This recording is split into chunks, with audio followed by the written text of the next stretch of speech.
Welcome to Shahnameh, Book of Kings. Today we continue on with the tale of Rostam, and the king of Mazanderan makes war on Kavus and the Persians. When Rostam left Mazanderan, the king of sorcerers began to prepare for war. He had the royal pavilion taken from the city and led his armies into the plains. The dust they sent up obscured the sun, and neither the sun, the sea, nor the mountains, nor the plains were visible. The elephants' feet trampled the ground as the army set off, and no one hesitated. When King Kavus heard that the demons' forces were approaching, he first commanded Rostam to prepare the battle, and then to Tus, Gudars, Give, Gorgin, and the others, and he ordered that the army prepare and make ready its spears and shields. The chieftains' pavilions were pitched on the plain of Mazanderan, and Nozar's son Tus commanded the right flank, while Gudars commanded the left. The mountains re-echoed with the blare of brazen trumpets, and the warriors gathered there made the whole hillside seem like a mass of iron. Kavus was in the center, with ranks of soldiers around him on every side, and Rostam, who had never known defeat in war, was at the army's head. There was a famous warrior in Mazanderan who carried a heavy mace on his shoulders when he went into battle. His name was Julian, and he was ambitious, a good fighter with his mace, and had an imposing voice. His cuirass glittered on his body, and the sparks from his sword blows burned the ground. He came in front of the Persian army, and the mountains and plains echoed as he roared, "Who will fight me? Who will draw forth dust from water?" King Kavus said to the Persians, "Aren't you ashamed that no one responds to his challenge? Are your hearts and eyes so abashed and downcast by this demon's voice?" None of his brave warriors answered him, and it was as if the whole army had withered at the sight of Julian.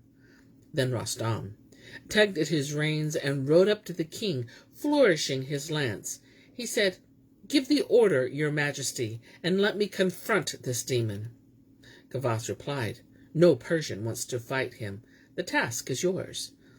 Rostam grasped his death-dealing lance in his fist and urged Raksh forward. He went into the battlefield like a maddened elephant, pulled on his reins, gave his war cry that made the whole plain tremble, and a cloud of dust rose into the sky. He called out Julian, "You are ugly and evil, and your name will be struck from the list of warriors. Your fate is decided now. The woman who bore you will weep for you." Julian replied, "Don't be so sure of yourself. When you confront Julian and his cold dagger, your mother's heart will break, and she will weep over that cuirass and helmet of yours." When Rostam heard Julian's reply, he raged like a savage lion, and he rode straight at him, flinging his lance at Julian's waist, where it cut through the coat of mail, severing the fastenings of his armor and piercing his trunk. Rostam dragged him from his saddle, spitted like a hen, and hurled him to the ground, his armor cut to pieces, his mouth filled with blood. The warriors of Mazanderan were appalled to see this. Their hearts gave way within them, their faces turned sallow, and all the battlefield was filled with talk of Rostam's defeat. The king of Mazanderan called out to his army, "Take courage and fight! Attack like leopards!" The din of drums and blare of trumpets rang out on both sides. The sky was darkened, and the ground turned the color of ebony. The sparks struck by swords and maces were like lightning flashes from dark clouds, and the air was filled with the scarlet, black, and purple of banners. The demon cries at the darkened atmosphere. The din of drums, the horses' neighs of fear, shook the firm land no man had seen before. Such fury, or such violence, or such war! The clash of weapons filled the air, and blood flowed from the heroes like a monstrous flood. The earth became a lake, a battlefield where waves of warriors broke and fell and drowned. Blows rained on helmets, shields, and shattered mail, like leaves whirled downward in an autumn gale. The battle raged for a week And on the 8th night, King Kavus took his crown from his head and stood weeping before God. He bowed down, rubbed his face in the dust, and said, "Great Lord of truth, creator of justice and purity, grant me victory over these fearless demon warriors and renew my imperial throne." Then he put a helmet on his head and came before his troops. A cry went up, and the blare of brazen trumpets rang out, and Rostam rushed forward like a mountain. Kavus ordered Tus to bring forward the war elephants from the rear of the army. And Gudars, Zang, Shavran, Gorgon, and Roham rode forward like wild boar with their great banners, 7 cubits high, streaming above them, while Farhad, Karad, Borzan, and Giv accompanied them. First, Rostam launched an attack on the center of the enemy's forces, soaking the ground with their warriors' blood. Then, like a wolf bearing down on sheep, Giv crossed over the right flank to the left, and on the right Gudars brought forward armor shields of drums and other equipment. From dawn until the sun sank in darkness, blood flowed like rivers, like water. Faces lost all trace of shame, courtesy, and kindness, and the sky seemed to rain down maces. Piles of the dead lay on every side, and the plants were smeared with men's brains. Trumpets and drums resounded like thunder, and the sun disappeared behind an ebony cloud. Rostam and a large detachment of troops made for where the king of Mazanderan fought. But for a long time the king held out, refusing to give ground. The ambitious hero, the killer of kings, called on God's help and handed his squire his lance. Then he flourished his mace, filled the air with his war cry, leaving elephants dead and demons senseless, so that elephants with their massive trunks lay lifeless for miles. Now Rostam called for lances again and rode straight toward the king of Mazanderan. He flung a lance at his belt, where it dislodged his spine. But inside of the Persian warriors, the king used magic to transform his body into a mountainous crag, and Rostam bit on his lance in astonishment. At that moment, King Kavus and his men, accompanied by their elephants and war drums, rode up. He said to Rostam, "Great hero, what's happened to make you stand staring for so long?" Rostam replied, "When the worst of the fighting was over and my fortunes had begun to shine with success, I saw the king of Mazanderan with his massive mace on his shoulder. I gave brave Raksh the rein and flung a spear that struck the king's waist. I thought I'd seen him fall from the saddle, blood streaming from his body, but he turned into that crag of granite, and so escaped from the perils of war and my prowess."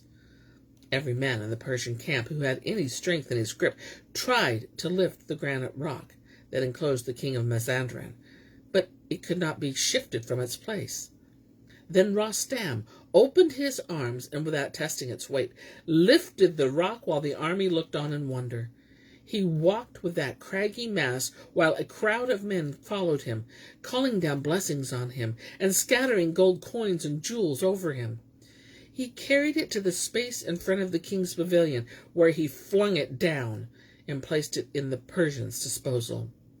He addressed the rock, "Either come out from hiding behind cowardice and sorcery, or I shall batter this rock to pieces with steel crowbars and an axe." When he heard this, the king of Mazanderan transformed himself into a cloudy mass, wearing a steel helmet and encased in body armor.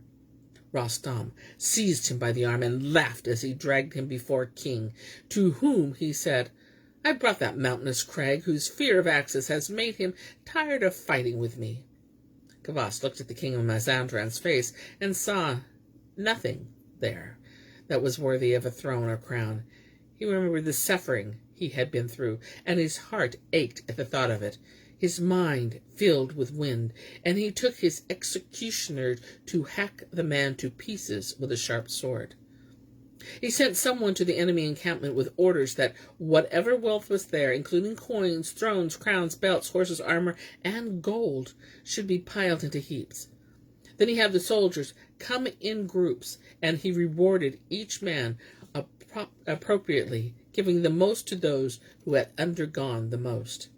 He gave orders that the demons who were still recalcitrant, and of whom the people still went in terror, should have their heads cut off, and their bodies were to be scattered on the common highway. Then he went to a place of prayer and prayed privately to God. He remained there for a week, prostrating himself in supplication and praise. On the 8th day he opened the doors to his treasury and distributed goods to all who needed them. He spent a week in this way, giving men freely whatever they required. Now that justice had been served, he delayed for a 3rd week in Mazanderan, calling for the music of harps, his drinking companions, and wine served in goblets set with rubies. During this time Rostam said to the king, "Every man has his uses, and I asked Olad to be an honest guide for me, which he was. I encouraged him to hope for Mazanderan as a reward for his honesty. It would be right for the king to bestow a robe of honor on him and have his chieftains swear allegiance to him for as long as he lives." When the king heard his loyal champion's words, he placed his hand on his heart as a sign of agreement, and summoned Mazanderan's chieftains to come before him. After he had spoken with them about Olad for a while, he had Olad enthroned, and then set off on the return journey to Pars. As Kavus entered Iran, the army's dust obscured the sky, and the noise of men and women celebrating his return rose up to the sun. All the land was decorated in his honor, and everywhere men called for wine and musicians. The world was renewed by the king's renewal, and a new moon rose above Iran. When Kavus took his place on the throne, victorious and happy, he opened the doors to his ancient treasuries, and had paymasters come from every area to receive gold for their people. The army commanders arrived before the king, clamoring to see Rostam, and when the hero entered the court, he wore a crown, and was seated on a throne next to Kavus, who arranged for gifts that were worthy of him.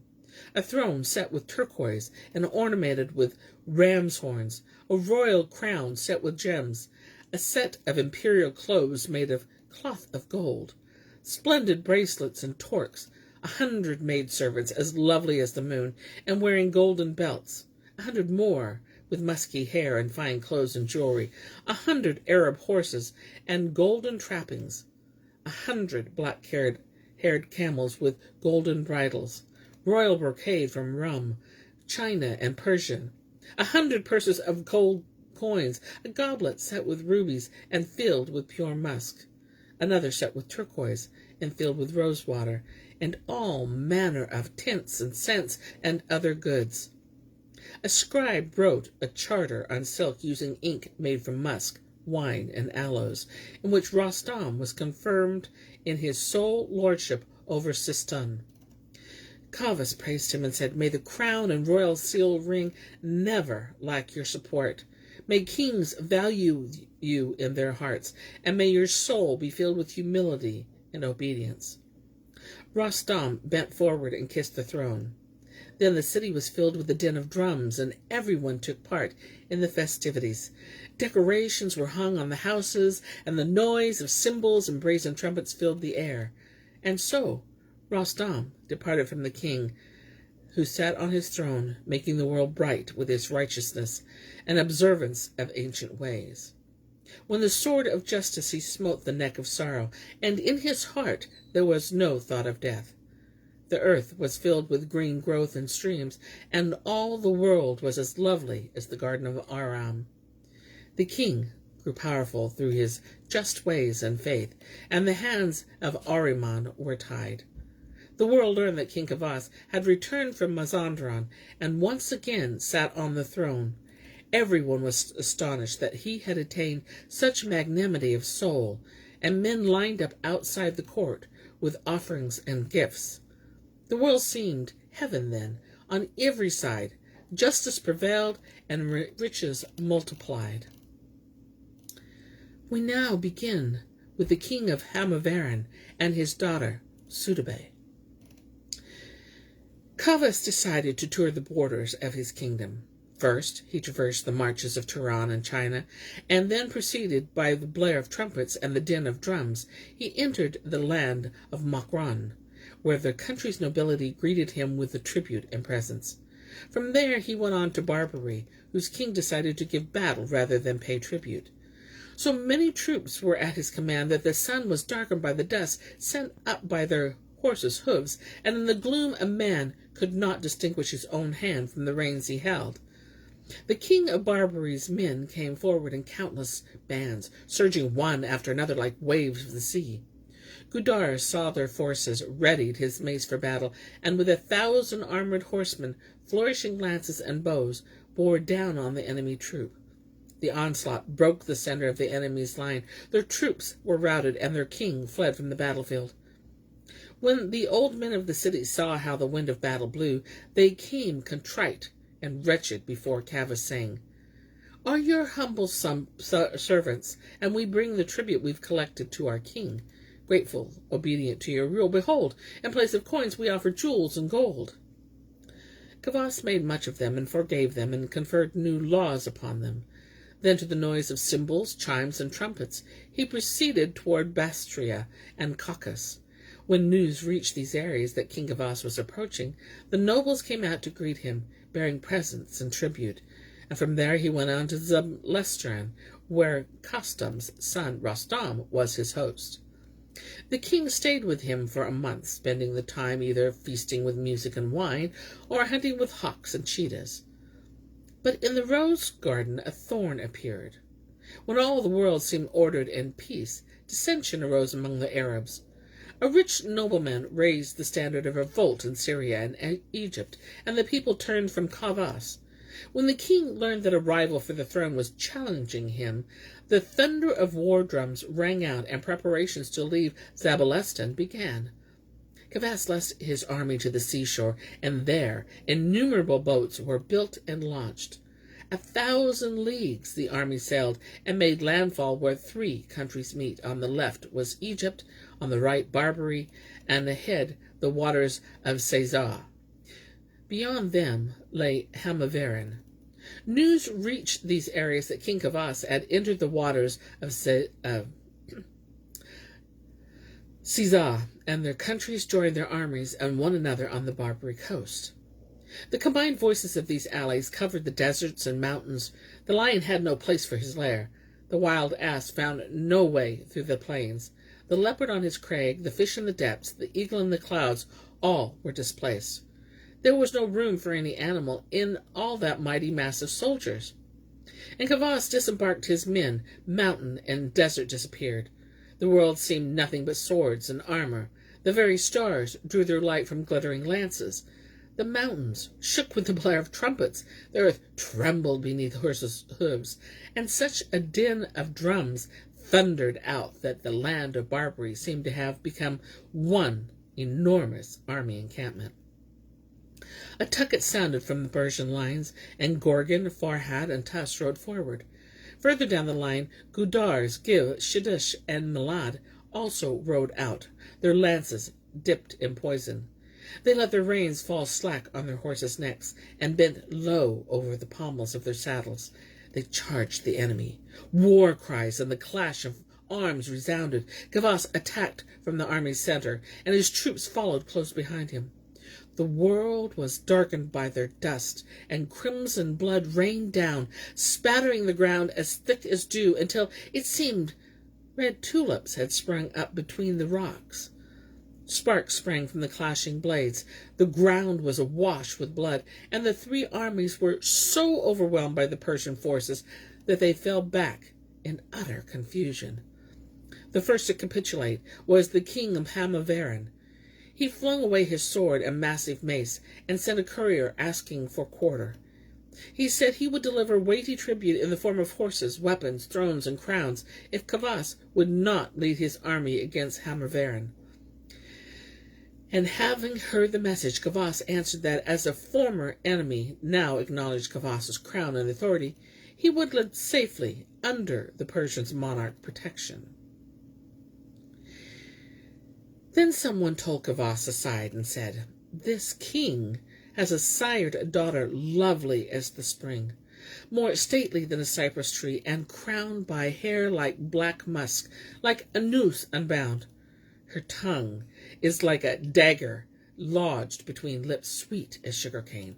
She is a queen, arrayed like paradise, a paragon, as pure and splendid as the vernal sun, fit for a monarch, if one should decide to choose this moonlight beauty as his bride. Kavus's heart leapt up within his breast.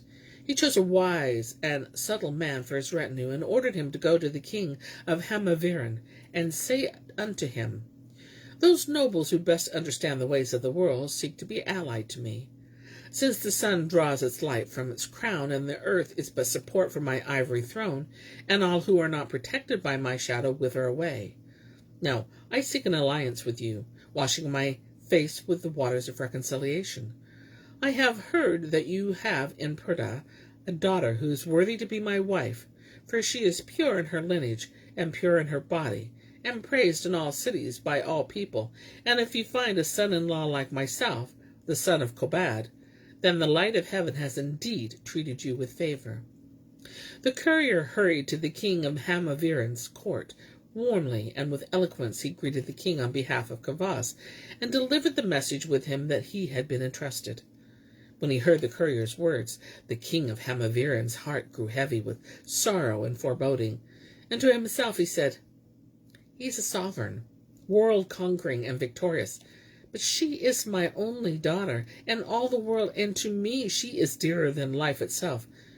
But if I slight this courier and treat him contemptuously, I have no means to fight the war that will ensue. It is better that I should close my eyes to this effrontery and allay my heart's anger. Then he said to the courier, These desires of you, king, have no end. He asks of me 2 things I have held dearest, and there is no third to equal them. He has taken my wealth, that was the prop of my rule, and he takes my daughter, who is the delight of my heart. My life is mine no more, and I resign to him all that he demands. In sorrow, he called his daughter Sudabeh to him, and spoke to her about Kavus, saying, An eloquent messenger has come here with a letter from the king. He wishes to snatch from me my heart, my rest, and my life, because he asks for you. What do you say to this? What are your wishes in this matter? What is your opinion? Sudabeh answered, Since we have no choice, it is better not to grieve at this. The Lord of all the world can take whole countries if he so wishes. Why should you grieve at an alliance with him? This is a joyful development, not a cause for sorrow. The king of Mazanderan saw that Sudabeh was not opposed to the match. He summoned Kavus's messenger and motioned him to a place higher than that of all his courtiers. Then they drew up an alliance according to the rites and usage of their religion and time. The heavy-hearted king prepared the bridal procession. 300 slaves and 40 litters, 1,000 mules and horses, and 1,000 camels loaded with brocade and gold coins, and for the bride herself, a litter, splendid as the moon, preceded and followed by beasts bearing her personal wealth. The troops that accompanied her were dressed like denizens of paradise. So colorful they were, the earth seemed covered by a carpet of wildflowers. When she came before Kavus, he looked at her face and saw her smiling ruby lips, her 2 narcissus eyes, her nose fine as a silver reed. Lost in astonishment, he stared and invoked God's blessings on her. He called an assembly of wise men and priests, and before them he acknowledged that Sudabeh was worthy to be his bride, and so the marriage was performed according to their rites and their customs. But the king of Mazanderan was sick at heart, and sought for some way to improve his situation. After a week had passed, on the 8th day he sent a messenger to Kavus, saying, If a king will come to my guest to my palace, the country of Mazanderan will be honored to entertain his splendor and majesty. He secretly hoped to find a way to both regain his daughter and to escape from paying tribute. But Sudabeh realized that her father was playing some kind of violence during the festivities, and said to Kavus, This is not advisable. Mazanderan is no place for you. He is plotting to harm you during the festival, and you should not place yourself at his mercy. All this is on my account, and it will be a cause of sorrow to you. But Kavus had no regard for the opinion of anyone from her country, and did not believe her. He and his nobles set off for the promised festivities in Hamaviran. A whole city called Shaha had been devoted to the celebration, and when Kavus entered it, with all its inhabitants made their obeisance before him, scattering in his path jewels and saffron, gold coins and ambergris. The town was filled with the sounds of music and song, woven together like the warp and weft of fine cloth. Seeing Kavus, the king of Hamaviran dismounted together with his courtiers, and from the palace entrance to the audience hall, trays of pearls, rubies, and gold were emptied before Kavus, while musk and ambergris rained down upon his head. Within the palace, Kavus was seated in triumph on a golden throne. He passed a week with the wine cup in his hand, happy and rejoicing, and day and night the king of Hamaviran stood before him like a servant, ready to carry out his wishes. And in the same way the king's courtiers served the Iranian nobles. And so the visitors felt safe and welcome, and had no suspicions of any harm or trouble. But all this had been planned and foreseen by the king of Hamaviran, and he sent the news to Barbary, whose leaders were of one mind with him. And when their army arrived, the king of Hamaviran was overjoyed, and one night, when the Iranians were defenseless and unprepared, trumpets sounded the attack. Kavus was suddenly seized together with Gudars, Give, and Tuss, and the rest of his entourage. There was in that country a mountain that rose from the depths of the sea. Its peak pierced the clouds, and on its slopes was a fortress so high that it seemed embraced by the heavens. Kavus and his nobles were sent in chains to this castle, and flung within its walls, where they were guarded by 1,000 warriors. Kavus's royal pavilion was sacked, and the gold there and his crowns were plundered by the nobles of Hamaviran. The pavilion itself was trampled underfoot. 2 columns of veiled women were led out, and in their midst was a litter containing Sudabay, who was to be taken to her father's court. When Sudabay saw her women in this state, she ripped her royal clothes from her body, and tore at her musky hair, and scored her face with her nails. She wept, and she screamed at her father's envoys that they were dogs, and cried out to them, "No man who is a man will praise this act. You could not chain him when his troops attacked. Hearing his drums, your hearts were overthrown. Then he was armed. His war horse was his throne. You quailed before Gudars and Give and Tuss. Then was the time for you to chain Kavus. But no, you lie and break your oaths and cheat, and ambush him with welcoming deceit. I will not part from him, nor leave his side. Though he should die, I will remain his bride." This outburst was reported to her father, who was enraged. He took her at her word, and had her sent to the fortress where her husband was kept in chain, and there she comforted him, ministering to him in his sorrows and misfortune. And here is where I end my tale for today. But I'll be back tomorrow with more tales, many more. Until then, my friends,